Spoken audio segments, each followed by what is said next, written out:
আসসালামু আলাইকুম, শুভেচ্ছা আমন্ত্রণ চ্যানেল আই সংবাদে আপনাদের সাথে আছে আমি নবনীতা। বিস্তারিত সংবাদের শুরুতেই জানিয়ে দিচ্ছি ফ্রেশ নুডলস সংবাদ শিরোনাম। মানিকগঞ্জে দেশের ইতিহাসে প্রথমবার সেনাবাহিনীর গ্রীষ্মকালীন মহড়া পরিদর্শনের প্রধানমন্ত্রী, শৃঙ্খলা বজায় রেখে বাহিনীকে সবসময় প্রস্তুত থাকার আহ্বান। ভারী বৃষ্টিতে রাঙামাটিতে পাহাড় ধসে একজনের মৃত্যু ও চট্টগ্রাম নগরীর বিভিন্ন স্থানে জলাবদ্ধতা, বান্দরবানে সব পর্যটন কেন্দ্র বন্ধ। বিশ্বকাপে পর্তুগাল ও সহ আয়োজক যুক্তরাষ্ট্রকে বিদায় করে কোয়ার্টার ফাইনালে স্পেন ও বেলজিয়াম। সব ম্যাচ ওটিটি প্ল্যাটফর্ম আই স্ক্রিনে সরাসরি সম্প্রচার। এবং প্রধানমন্ত্রীর নির্দেশে সার্কাসের আহত হাতি বাদশাহ বাহাদুরকে আনা হলো কেন্দ্রীয় চিড়িয়াখানায়। শিগগিরই স্বাভাবিক জীবনে ফিরবে প্রত্যাশা।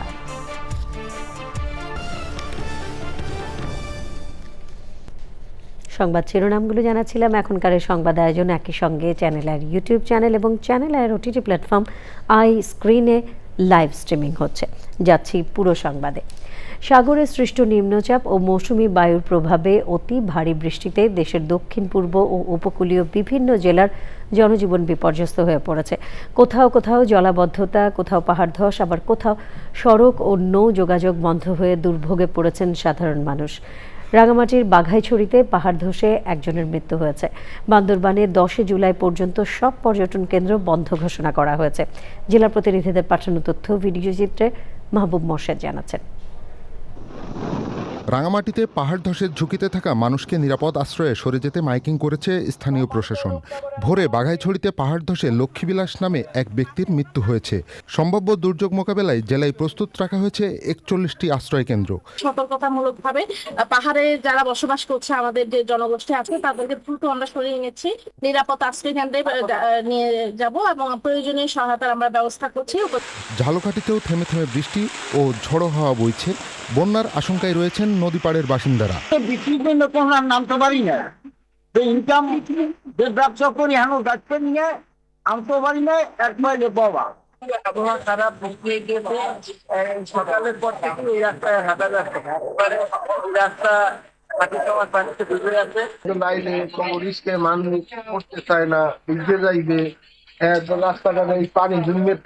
উত্তাল সাগরের কারণে টানা 6 দিন বন্ধ রয়েছে টেকনাফ সেন্ট মার্টিন নৌপথে যাত্রীবাহী ট্রলারের চলাচল। টানা বৃষ্টিতে চট্টগ্রাম নগরের আগ্রাবাদ সহ বিভিন্ন এলাকায় সৃষ্টি হয়েছে জলাবদ্ধতা। ভোগান্তি বেড়েছে নগরবাসীর। বান্দরবনে টানা ভারী বৃষ্টিতে মাতামুহুরী নদীর পানি বেড়ে লামা ও আলীকদম উপজেলার নিচু এলাকা প্লাবিত হয়েছে। সড়ক তলিয়ে যাওয়ায় 2 উপজেলার সঙ্গে সারা দেশের সড়ক যোগাযোগ বন্ধ রয়েছে। ভূমিধসের ঝুঁকির কারণে আগামী 10 জুলাই পর্যন্ত জেলার সব পর্যটন কেন্দ্র বন্ধ ঘোষণা করেছে জেলা প্রশাসন। মাহবুব মোর্শেদ, চ্যানেল আই, ঢাকা। এবারে আনোয়ার ইস্পাত, ফিফা বিশ্বকাপ 2026।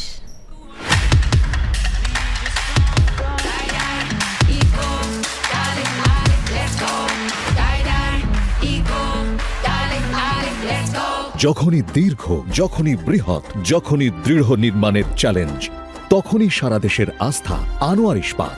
Strongest steel since 1978। ঘরের চালের স্থায়ী সমাধান আনোয়ার সিমেন্ট শীট। টেকে যুগ যুগ, ভীষণ মজবুত, সহজে ভাঙে না।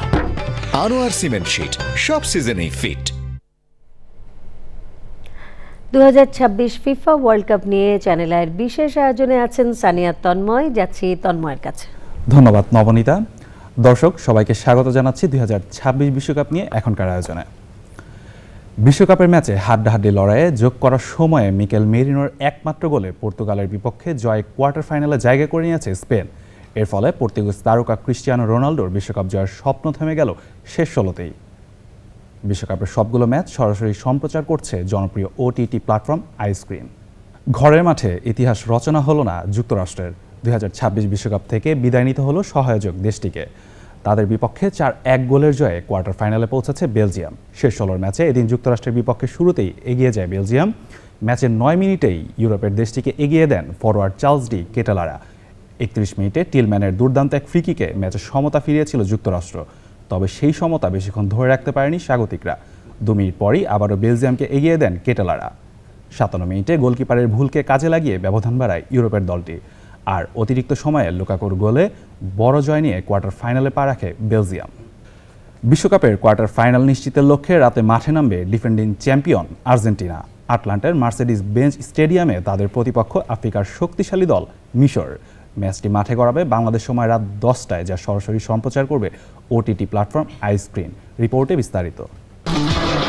কেপ ভার্দের বিপক্ষে 3-2 গোলের কঠিন জয়ের পর আলবিসেলেস্তাদের পুরো মনোযোগ নকআউট পর্বে। প্রতিকূল আবহাওয়ার কারণে শনিবারের অনুশীলন বাতিল হলেও প্রভাব পড়েনি দলের প্রস্তুতিতে।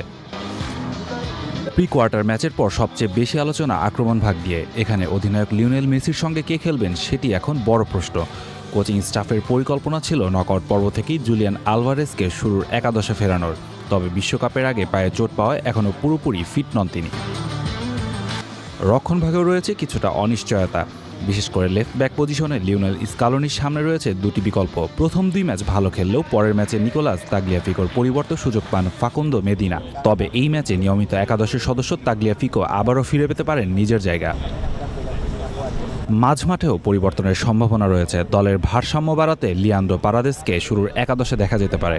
অন্যদিকে নিকোলাস গঞ্জালেসও রয়েছেন স্কালোনির ভাবনায়। তিনি সুযোগ পেলে ফরমেশনে বড় পরিবর্তন না এলেও আর্জেন্টিনার ছাপ দেখা যেতে পারে। পারাদেস বা গঞ্জালোস যিনি একাদশে জায়গা পান না কেন, শুরুর একাদশ থেকে থিয়াগো আলমাদার বাদ পড়ার সম্ভাবনাই বেশি। সব মিলিয়ে স্কালোনির কাছ থেকে বড় কোনো চমক আসার সম্ভাবনা কম। বর্তমান পরিস্থিতি বলছে কেপ ভার্দের বিপক্ষে যে দলটি খেলেছিল সেটিকেই মূল ভিত্তি হিসেবে রাখবেন তিনি। ফলে মিশরের বিপক্ষে আর্জেন্টিনার একাদশে পরিবর্তন এলেও তা হবে সীমিত পরিসরে। দলের মূল কাঠামো অক্ষুণ্ণ রেখেই নকআউটের কঠিন পরীক্ষা নামতে চান বিশ্ব চ্যাম্পিয়নদের কোচ। অন্যদিকে রাউন্ড অফ 32-তে অস্ট্রেলিয়ার বিপক্ষে নির্ধারিত ও অতিরিক্ত সময় শেষে টাই ব্রেকারে জয় তুলে নেয় 92 বছরের ইতিহাসে প্রথমবারের মতো নকআউটে পা রাখা মিশর। পেনাল্টি শুটআউটের সাফল্যই শেষ 16 নিশ্চিত করে আফ্রিকান দলটি। দলে রয়েছেন মোহাম্মদ সালার মতো তারকা ফুটবলার। ইতিহাস ও শক্তিমত্তার বিচারে আর্জেন্টিনা এগিয়ে থাকলেও চমক দেখাতে সক্ষম মিশর। Sania Tanmoy, sports desk, channel I. দর্শক, বিশ্বকাপের ম্যাচগুলো নিয়ে বিশ্লেষণ করতে এই মুহূর্তে আমাদের সাথে উপস্থিত রয়েছেন রাষ্ট্রীয় পদকপ্রাপ্ত জাতীয় দলের সাবেক ফুটবলার আব্দুল গাফফার। সরাসরি চলে যাচ্ছি তার কাছে। আব্দুল গাফফার, চ্যানেল স্টুডিওতে আপনাকে স্বাগত জানাচ্ছি। আপনাকে ধন্যবাদ।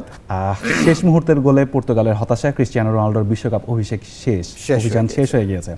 আসলে স্পেনও কোয়ার্টার ফাইনালে গিয়েছে, বেলজিয়ামও কোয়ার্টার ফাইনালে গিয়েছে। আসলে এই ম্যাচ দুটি নিয়ে আপনার কাছে একটু জানতে চাচ্ছি। প্রথমত বলি যে স্পেন কিন্তু ইউরো চ্যাম্পিয়ন টিম। স্পেন তো যদিও গোলটি একটা হাড্ডারি, ইউরোর 2টা টিমই ইউরোর, সবাই সবাইকে জানে, সবাই সবাইকে। ওয়ার্ল্ড কাপে কী হবে না হবে এটাকে আসলে মাঠে যোগ্যতা কিন্তু 2 দলেরই আছে। যেখানে ক্রিস্টিয়ানো রোনাল্ডো আছে টিম বেসিস, ওখানে ওদের টিমেরও অনেক বড় বড় খেলোয়াড় আছে। বার্কলি ইংল্যান্ড লিগে খেলে, তারা ইউরোপে বিভিন্ন দলে খেলে। খেলাটা হলো মাঠে কে বলটা কত আর্লি ধরে নিতে পারবে গেমটাকে, এবং যে গোল করতে পারবে সে। আসলে ভেরি স্যাড হইল যে রোনালদোর জন্য সবার একটু দুঃখ থেকে যায়। রোনালদো ওয়ার্ল্ড কাপে অন্তত ফাইনালেও যদি যেতে পারতো কিংবা সেমিফাইনালে যেতে পারতো, তার একটা অ্যাচিভমেন্ট থাকতো। কারণ সে নাম্বার 1। মেসি, রোনালদোর নাম কিন্তু গত 20 বছর ধরে সবাই জানে, সবাই শুনছে, এবং অনেকগুলি ওয়ার্ল্ড কাপও খেলেছে। তো ম্যাচটি যেটা হয়েছে, এটা স্পেনের যোগ্যতা দল হিসেবে, এবং লাস্ট মিনিটে যখন গোল হয়েছে, এটা একটু ডিফেন্সের ভুল কারণে হয়তো ম্যাচটা গড়াতে পারতো। 30 মিনিট দেন টাইব্রেকার, তখন একটা অন্যরকমই থাকতো। তো এটা হলো অনেক রত্ন ঝরে যাবে এই ওয়ার্ল্ড কাপে। তো স্পেন এবং পর্তুগালের যে খেলাটা হয়েছে, একটু ভালো খেলা উচিত ছিল। 2টা ইউরোপে কিন্তু ওরকম না, সবাই কেমন জানি একটু নিজেদেরকে ধরে খেলে অ্যাটাকিংয়ে, কাউন্টার অ্যাটাকিংয়ে যাওয়ার চেষ্টা করেছে। আর যেটা বলছিলেন বেলজিয়াম এবং ইউএসএ যতটুকু যা করেছে, যা খেলেছে, যথেষ্ট খেলেছে। এবং এখানে আমি মনে করি 1 গোল খাওয়ার পরেও আর 1 গোল দিয়ে মানে ফ্রি কিকে সমতা আসছে। টিমটাও কিন্তু খুব ভালো খেলতেছিল। Belgium is very experience. Belgium টিমের মধ্যে অনেকগুলি খেলোয়াড় আছে, তারা ইউরোপের শ্রেষ্ঠ দলে খেলে। আচ্ছা, রাতে আর্জেন্টিনা এবং মিশরের খেলা রয়েছে। এটা তো ওয়ান অফ দ্য মানে আমি মনে করি ফাইনাল ম্যাচের মতনই হবে, যেহেতু এই ম্যাচটা নির্ভর করে যেহেতু সবাই মিলে আর্জেন্টিনা ডিফেন্ডিং চ্যাম্পিয়ন, মিশরের মধ্যে সালার মতন খেলোয়াড় আছে, সেই ক্ষেত্রে কিন্তু সবাই সবাইকে জানে, সবাই সবাইকে চিনে মাঠের মধ্যে। তো আমার মনে হয়, আমি যদিও অনেক কথার মধ্যে থাকে যে মেসির কারিশমাটি কিন্তু অন্যরকম, আবার সালার কারিশমাটিও কিন্তু আরেক রকম। তো সেক্ষেত্রে কিন্তু লড়াই হবে, কিন্তু আমি আর্জেন্টিনাকে এগিয়ে রাখবো। অসংখ্য ধন্যবাদ আপনাকে। Thank you. দর্শক, এতক্ষণ আমাদের সাথে উপস্থিত ছিলেন রাষ্ট্রীয় পদকপ্রাপ্ত জাতীয় দলের সাবেক ফুটবলার আব্দুল গাফফার, বিশ্লেষণ করছিলেন বিশ্বকাপের ম্যাচগুলো নিয়ে। এবার মনি বিস্কুট চ্যানেল লাইভ বিশ্বকাপ।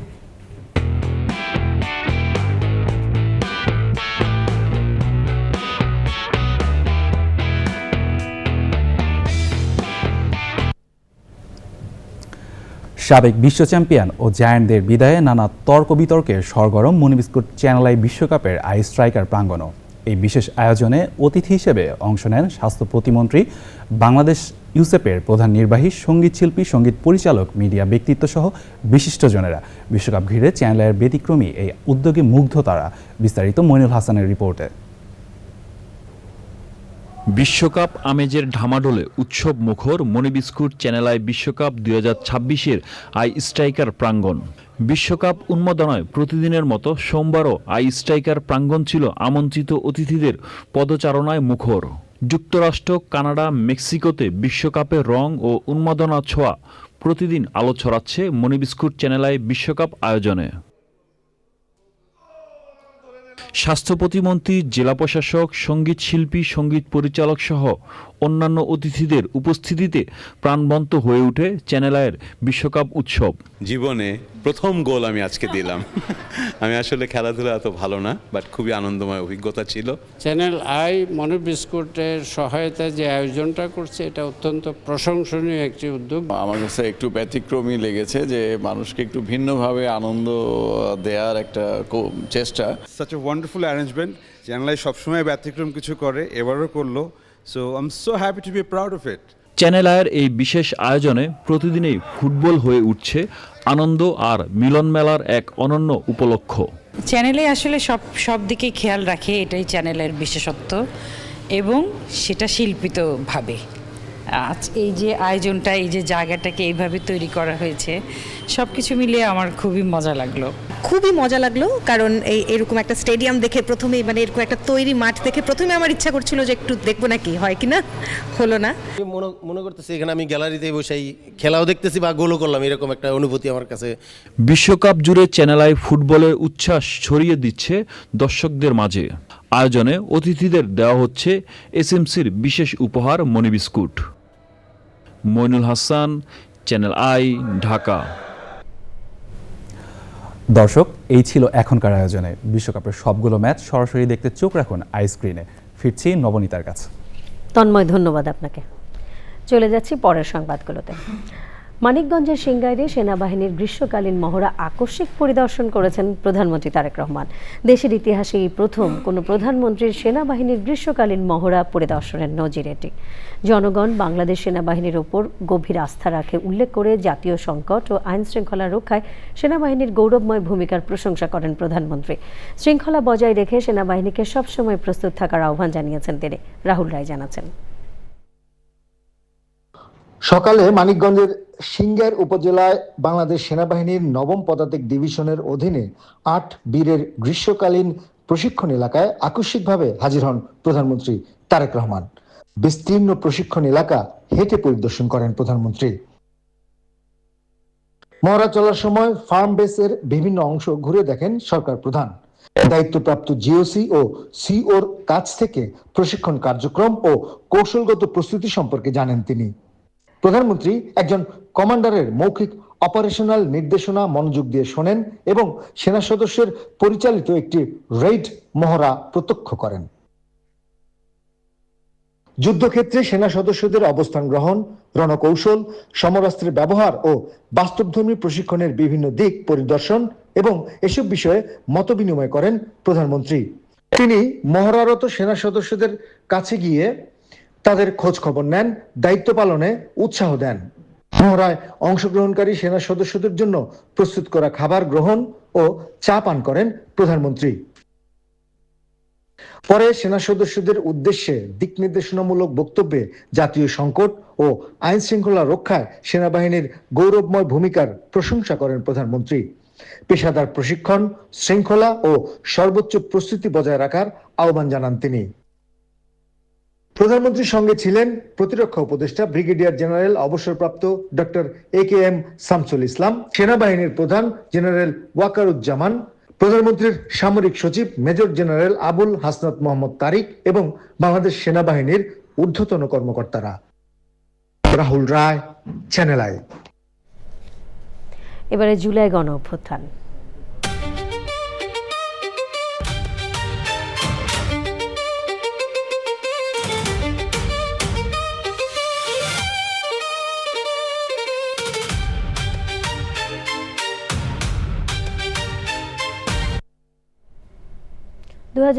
সালের গণ অভ্যুত্থানে বাংলা ব্লকের থেকে শুরু করে মার্চ টু ঢাকা প্রতিটি কর্মসূচির নামকরণে ছিল অভিনবত্ব।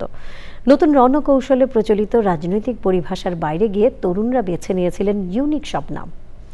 সাধারণ মানুষকে এক সুতোয় বাঁধার মনস্তাত্ত্বিক জায়গা থেকে কর্মসূচিগুলোকে নতুন নামে পরিচিত করা হয়েছিল বলে গণ অভ্যুত্থানের সমন্বয়করা জানিয়েছেন। তাফহিমুল ইসলাম জানাচ্ছেন। ঐতিহাসিক জুলাই আগস্টের ছাত্র জনতার আন্দোলন শুধু রাজপথেই ছিল না, এটি ছিল শব্দের ও মনতাত্ত্বিক লড়াইও। বাংলা ব্লকেড, কমপ্লিট শাটডাউন কিংবা মার্চ ফর জাস্টিস, প্রতিটি নামেই যেন এক একটি স্ফুলিঙ্গ। আন্দোলনের সমন্বয়করা এক একটি অভিনব ও স্ট্র্যাটেজিক কর্মসূচি ঘোষণা করে পুরো দেশের মানুষকে সামিল করেছিল। সাধারণ শিক্ষার্থী থেকে শুরু করে সব শ্রেণী পেশার নারী পুরুষ মানুষ সামিল হয়েছিল নতুন স্লোগানের লড়াইয়ে। আন্দোলনের সমন্বয়করা বলছেন, প্রথাগত হরতাল বা অবরোধের নেতিবাচক ইমেজ ভাঙতেই সচেতনভাবে বেছে নেওয়া হয়েছিল ইংলিশ ও বাংলা শব্দের ফিউশন। আন্দোলনকে আমরা নানান সৃজনশীলভাবে এটাকে ফ্রেমিং করতে চেয়েছিলাম, আন্দোলনের ভাষা নির্মাণ করতে চেয়েছিলাম, যাতে একটা সৃজনশীলতা থাকে, নতুনত্ব থাকে এবং মানুষ এটার প্রতি আকৃষ্ট হয়।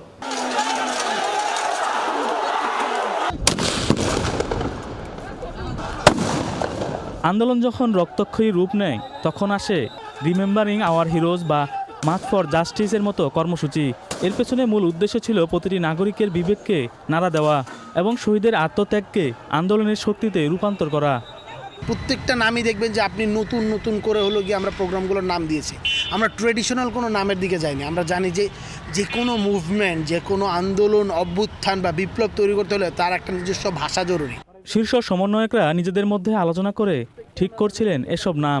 এইটার একাধিক এক একটা নাম এক এক জায়গা থেকে এসেছিল। ফর এক্সাম্পল বাংলা ব্লকেড বা কমপ্লিট শাটডাউন। বিশেষ করে বাংলা ব্লকেট নামটা মাহফুজ ভাইয়ের মাথা থেকে আসা। কমপ্লিট শাটডাউন নামটা আমি আসিফ ভাইয়ের থেকে প্রথমবার শুনেছি। মার্চ ফর জাস্টিস এই নামটা আমার দেয়া, বা রিমেম্বারিং আওয়ার হিরোস এই দুইটা নাম আমার দেয়া, আমার মনে আছে। মার্চ টু ঢাকা এটা আমরা দিতে চাইছিলাম মার্চ টু গণভবন, পরবর্তীতে আমরা মিটিং করে বললাম যে মার্চ টু ঢাকা দেই। এইটা বরং বেশি কানেক্ট ফিল করবে, যে ঢাকার বাইরে থেকে লোকজন এসে সবাই ঢাকামুখী হবে, ঢাকা আসবে, ঢাকা ঘেরাও হবে। তরুণদের এই অভিনব ও কৌশলগত নামকরণ শুধুই শব্দেই সীমাবদ্ধ থাকেনি, তার রূপ নিয়েছিল গণবিস্ফোরণে, যার সমাপ্তি ঘটেছিল 5ই আগস্টের এক নতুন ভোরের মাধ্যমে। তাফহিমুল ইসলাম, চ্যানেল আই, ঢাকা। এবার অন্যান্য সংবাদ। প্রধানমন্ত্রীর তথ্য উপদেষ্টা ডাক্তার জাহিদুর রহমান বলেছেন, সাভারে এনসিপির পদযাত্রায় ককটেল বিস্ফোরণের বিষয়ে প্রশাসন জড়িত বলে নাহিদ ইসলাম যে অভিযোগ করেছেন তা একটি রাজনৈতিক বক্তব্য। তথ্য অধিদপ্তরের সাপ্তাহিক ব্রিফিংয়ে উপদেষ্টা বলেন, নাহিদ ইসলামের কাছে দায়িত্বশীল বক্তব্য আশা করেন তিনি।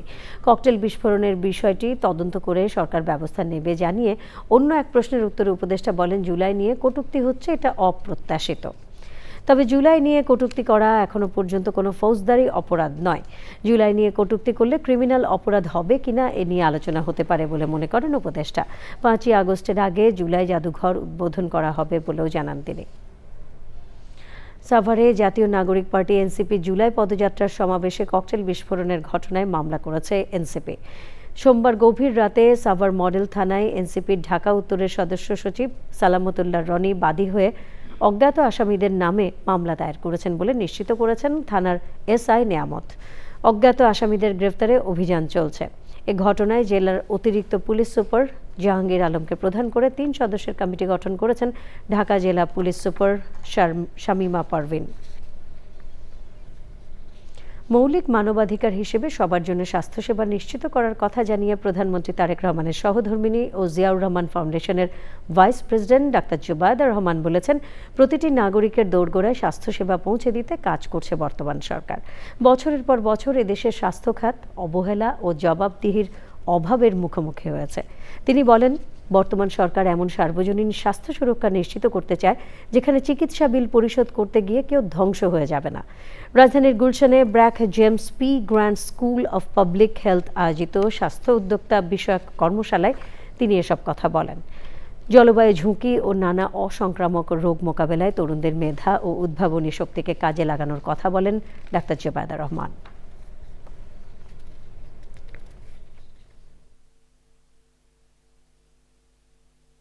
We have a large generation of young people whose energy, digital fluency, imagination, and sense of social purpose are among our greatest national assets. We can give these young people the tools, training, mentorship, and opportunities to turn their ideas into action. প্রধানমন্ত্রী তারেক রহমানের নির্দেশের পর বগুড়ার সার্কাসের হাতি বাদশাহ বাহাদুরের জায়গা হয়েছে কেন্দ্রীয় চিড়িয়াখানায়। অভিজ্ঞ চিকিৎসকদের তত্ত্বাবধানে সেখানে চলছে তাকে সারিয়ে তোলার চেষ্টা। দায়িত্বশীলদের আশা, অচিরেই স্বাভাবিক জীবনে ফিরবে বাদশাহ বাহাদুর। মাহবুব মোর্শেদ জানাচ্ছেন।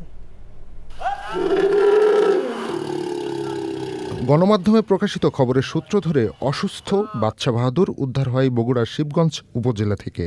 প্রাণী সম্পদ অধিদপ্তর এবং ভেটেরিনারি চিকিৎসকদের নিবিড় তত্ত্বাবধানে সেখানে চলে প্রাথমিক চিকিৎসা। হাতিটি অসুস্থ হয়ে একটি জায়গায় পড়ে আছে এরকম একটি সংবাদ শুনতে পাই। তাৎক্ষণিকভাবে উপজেলা প্রাণী সম্পদ কর্মকর্তা, বগুড়া সদর, শিবগঞ্জ সহ একটি ভেটেরিনারি মেডিকেল টিম হাতিটির ফিজিক্যাল স্ট্যাটাস আমরা পর্যবেক্ষণ করি।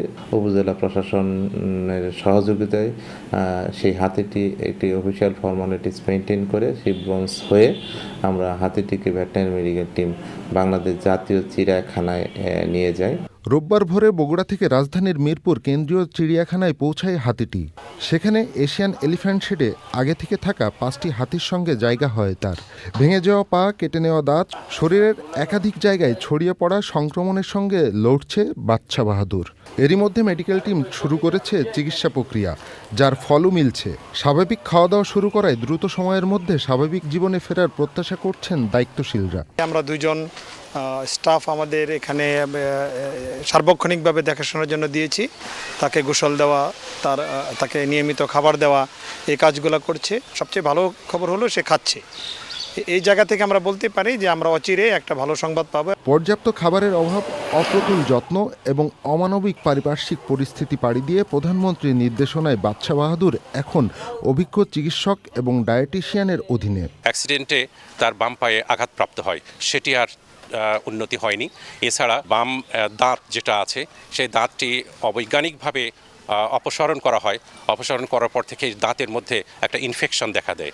পাশাপাশি তার মাথায় ইনফেকশন হয়, তার ঘাড়ের অর্থাৎ মাথার নিচে এই জায়গাটাতেও তার ইনফেকশনের অস্তিত্ব আমরা পেয়েছি। খাবারও পর্যাপ্ত পেয়েছে বলে আমরা মনে করি না। আমরা এখানেও আমাদের এক্সপার্ট মেডিকেল টিম দিয়ে প্রথমে পরীক্ষা নিরীক্ষা করা হয়। প্রয়োজনীয় চিকিৎসা ও খাদ্য ব্যবস্থাপনা সহ সকল বিষয়ে সর্বোচ্চ গুরুত্ব দিয়ে আমরা তার চিকিৎসা প্রদান করছি। চামড়ার ক্ষত সারলেও রয়ে যাবে মানুষের কেড়ে নেওয়া বাদশাহ বাহাদুরের শরীরের দাঁত ও পায়ের 2টি দগদগে ক্ষত।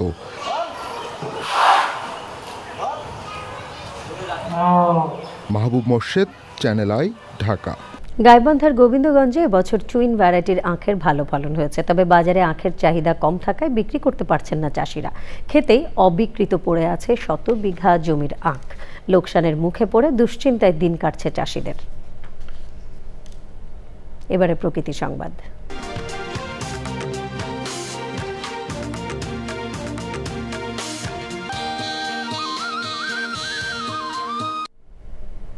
দখল দূষণে বিপন্ন ঢাকার ধামরাইয়ের গাজীখালী নদী। শিল্প কারখানার রাসায়নিক বর্জ্য থেকে শুরু করে ময়লা আবর্জনায় নদীর বিষাক্ত ও দূষিত পানি ব্যবহারে ছড়াচ্ছে নানা রোগ ব্যাধি। দুর্গন্ধে অতিষ্ঠ নদী তীরের মানুষ। নদীর বাস্তুতন্ত্র পুনরুদ্ধারে দ্রুত প্রয়োজনীয় ব্যবস্থার দাবি জানিয়েছেন পরিবেশবাদী সহ ভুক্তভোগীরা। এবার খেলার খবর।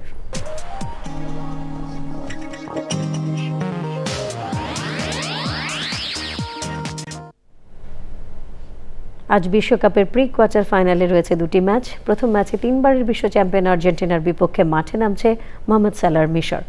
যুক্তরাষ্ট্রের অ্যাটালান্টায় বাংলাদেশ সময় রাত 10টায় ম্যাচটি শুরু হবে। পরের ম্যাচে রাত 2টায় কানাডার ভ্যাঙ্কুভারে সুইজারল্যান্ডের মুখোমুখি হবে লাতিন আমেরিকার দেশ কলম্বিয়া। এই দু দল 1994-এর বিশ্বকাপে মুখোমুখি হয়। প্রথম দেখায় সুইসদের 2-0 গোলে হারিয়েছিল কলম্বিয়া। সংবাদের শেষ ভাগে আমরা সবশেষে ফ্রেশ নুডলস সংবাদ শিরোনামগুলো জানিয়ে দিচ্ছি আরও একবার। মানিকগঞ্জে দেশের ইতিহাসে প্রথমবার সেনাবাহিনীর গ্রীষ্মকালীন মহড়া পরিদর্শনের প্রধানমন্ত্রী শৃঙ্খলা বজায় রেখে বাহিনীকে সবসময় প্রস্তুত থাকার আহ্বান। ভারী বৃষ্টিতে রাঙামাটিতে পাহাড় ধসে একজনের মৃত্যু ও চট্টগ্রাম নগরীর বিভিন্ন স্থানে জলাবদ্ধতা। বান্দরবানে সব পর্যটন কেন্দ্র বন্ধ। বিশ্বকাপে পর্তুগাল ও সহ আয়োজক যুক্তরাষ্ট্রকে বিদায় করে কোয়ার্টার ফাইনালে স্পেন ও বেলজিয়াম। সব ম্যাচ ওটিটি প্ল্যাটফর্ম আই স্ক্রিনে সরাসরি সম্প্রচার। এবং প্রধানমন্ত্রীর নির্দেশে সার্কাসের আহত হাতি বাদশাহ বাহাদুরকে আনা হলো কেন্দ্রীয় চিড়িয়াখানায়। শিগগিরই স্বাভাবিক জীবনে ফিরবে প্রত্যাশা।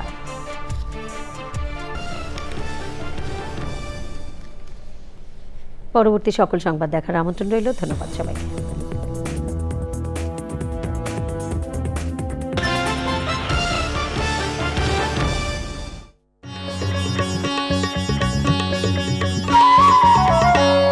আপনারা দেখছেন